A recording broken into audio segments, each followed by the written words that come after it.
या खासदारांनी परवा पत्रकार परिषद घेतली आणि नेहमीप्रमाणे खालच्या शब्दामध्ये एकदम टपोरी असल्यासारखा शब्द वापरून खोटं बोललेला, ज्या सहीचा उल्लेख ते करतायत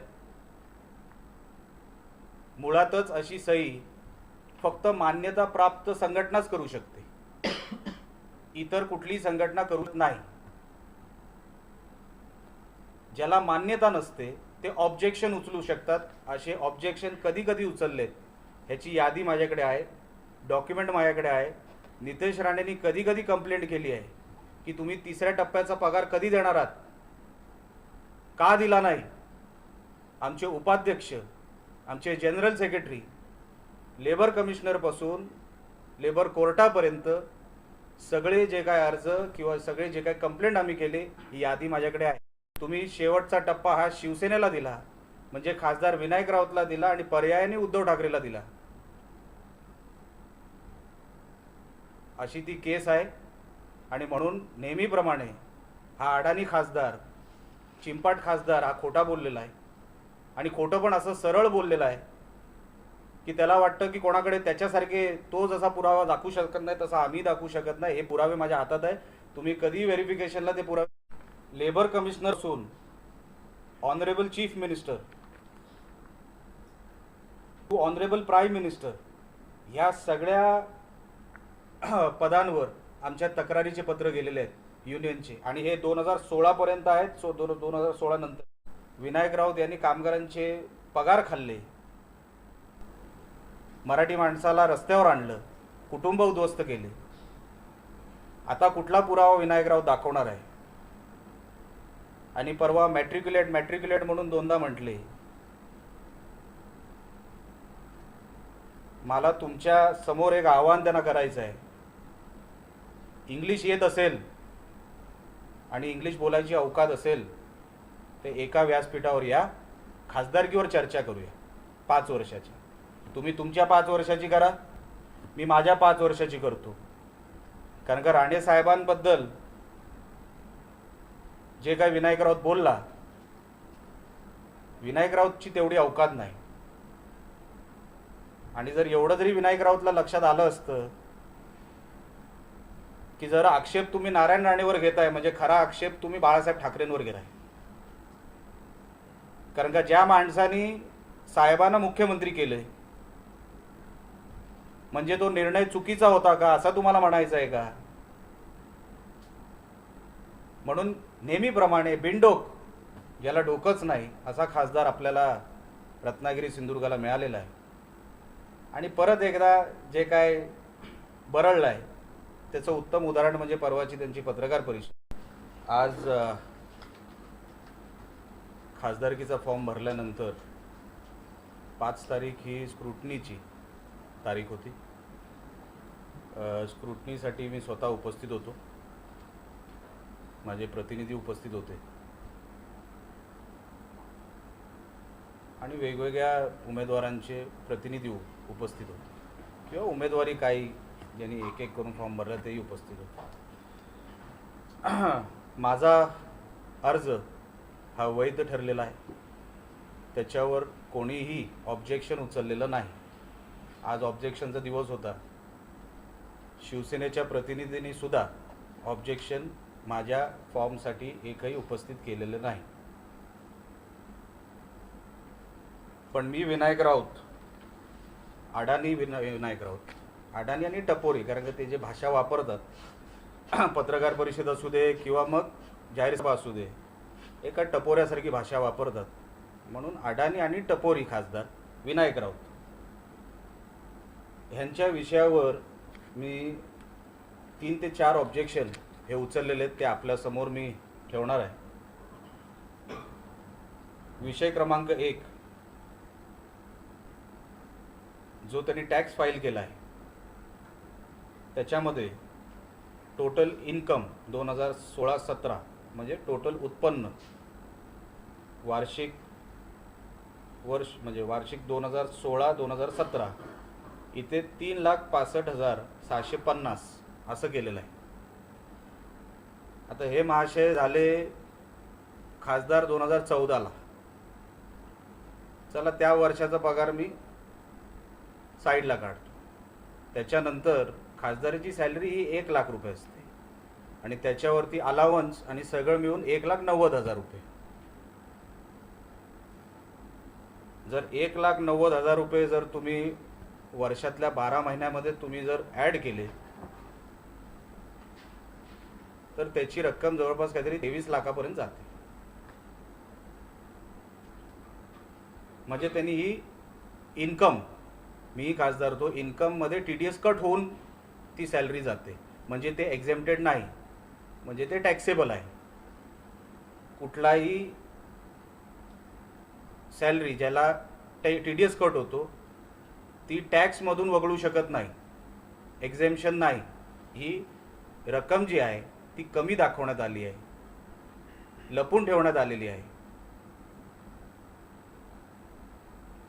किंवा रिफ्लेक्ट होत नाही आहे.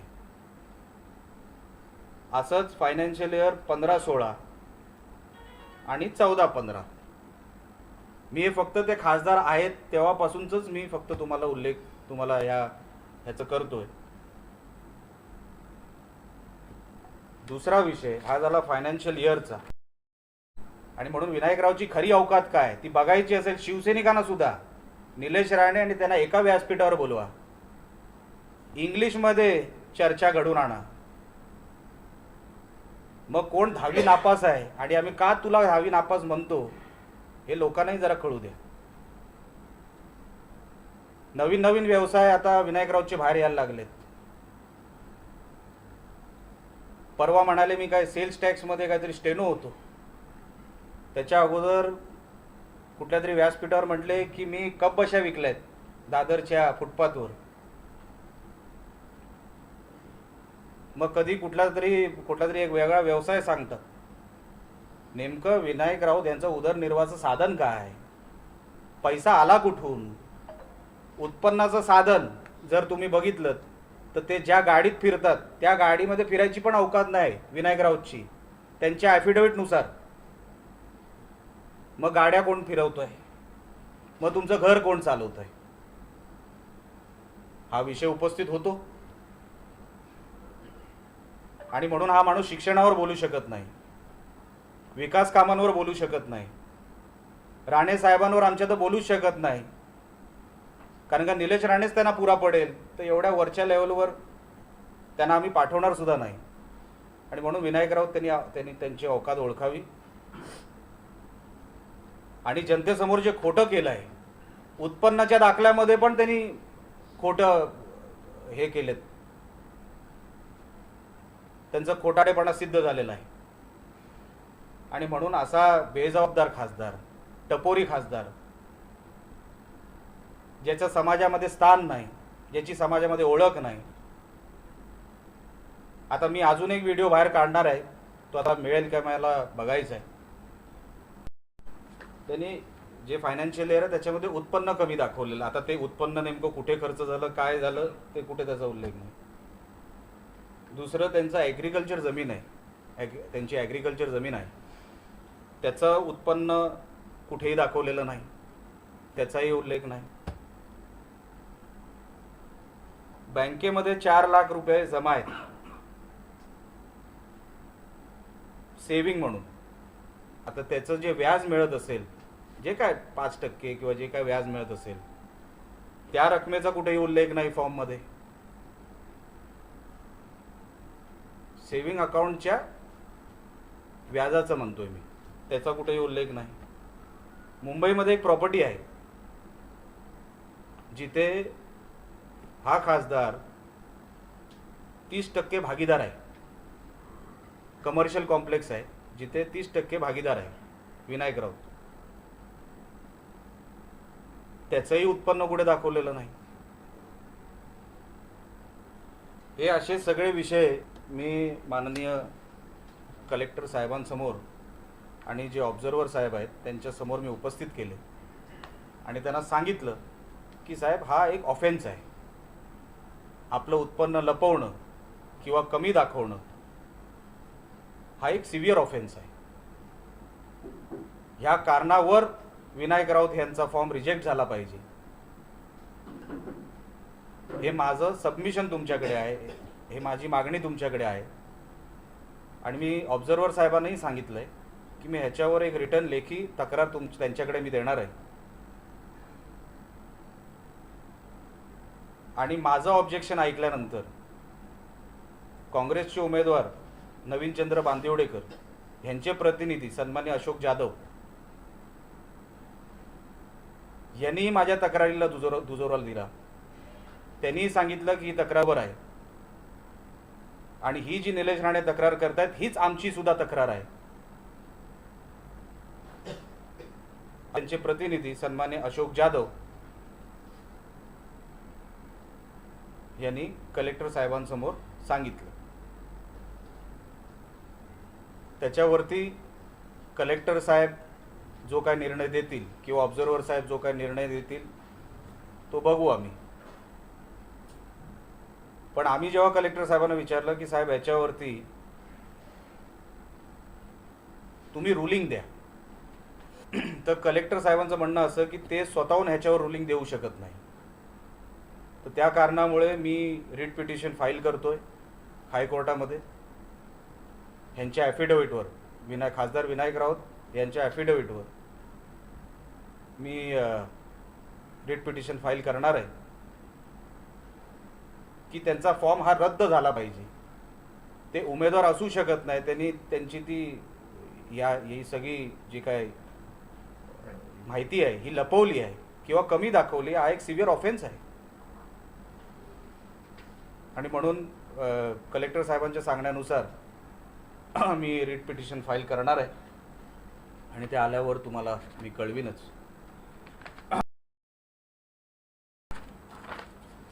2012 मध्ये हा करार झाला जिथे भारतीय कामगार सेनेने ठरवलेली पगारवाढ रद्द करून 6,000 पगारवाढ करावी असं समर्थ कामगार संघटना म्हणजे आमची, ज्यांनी 2,000 रुपये फक्त जे काय वाढवले होते ते आम्हाला मान्य नव्हते म्हणून आम्ही सांगितलं आम्हाला 6,000 पाहिजे. कंपनीने आणि भारतीय कामगार सेनेने ते मान्य केलं. त्याच्यानंतर 3 टप्पे ठरले 2012, 2013 आणि 2014. त्याच्यामध्ये 2014 हा जो शेवटचा टप्पा होता त्याच्यामध्ये जी सही केली आहे ती भारतीय कामगार सेनेने केलेली आहे. जो तुम्ही कराराचा उल्लेख करताय तो 2012चा आहे. जो शेवटचा करार आहे की ह्यांना पगार नाही दिला तरी चालेल तिथे फक्त भारतीय कामगार सेना आहे. लक्षात घ्या, जे विनायक राऊत ज्याचा उल्लेख करतायत की पगारवाढ मिळाली पाहिजे त्याच्यावरती सही आमची आहे की पगारवाढ झाली पाहिजे. त्यांनी ठरवली 2,000, आम्ही ठरवली 6,000. कंपनीने मान्य केलं, बरोबर आहे. मान्य केल्यानंतर 3 टप्पे जे काय ठरले त्याच्यामध्ये जो शेवटचा टप्पा होता तो मिळाला नाही म्हणून जवळपास 2 वर्ष आम्ही तक्रारी करतोय. पण ह्यांनी लिहून दिलं की जरी नाही मिळालं तरी आम्हाला चालेल आणि कंपनी बंद झाली साहेब. त्या काळात कंपनी बंद झाली म्हणजे शेवटचा पगार कुठे गेला, ह्यांच्या घशात गेला. कंपनी आपलं सगळं काय गुंडाळून परदेशात निघून गेली. बर्ड एव्हिएशन आलं, बर्ड एव्हिएशनमध्ये परत ह्यांचेच कामगार घेतले जे काय ठराविक 100-150 जे होते ते. लक्षात आलं, 2,700 कुटुंब रस्त्यावर आली. हा शेवटच्या कराराचा जो काय विषय आहे त्याच्यावरती भारतीय कामगार सेनेची सही आहे. आणि जे विनायक राऊत म्हणतोय ना की ज्याच्यावर सही आहे तो पगारवाढीच्या डॉक्युमेंटवर सही आहे. पगारवाढ तर आम्हाला पाहिजेच आहे आणि आमच्याच दबावामुळे 2,000 जिथे भारतीय कामगार सेना ऐकत होती की 2,000 चालेल, आमच्या दबावामुळे तो 6,000 झाला. त्याच्यावर डॉक्युमेंटवर सही आहेच ना पगारवाढीवर, पण शेवटच्या टप्प्यावर नाही आहे, तिथे फक्त भारतीय कामगार सेनेची आहे. की तुम्ही परवा जसा आमदार आमचा नितेश राणे बोलला, ईडीची चौकशी जेव्हा लागेल तेव्हा ईडीच्या चौकशीमध्ये पार्टी नंबर 1 विनायक राऊत असणार. कारण का सौ अंजली दमानिया यांनी पण आरोपी नंबर 1 हा विनायक राऊतच असावा आणि आहे हे असं स्पष्ट त्यांच्या तक्रारीमध्ये त्यांनी लिहून दिलेलं आहे.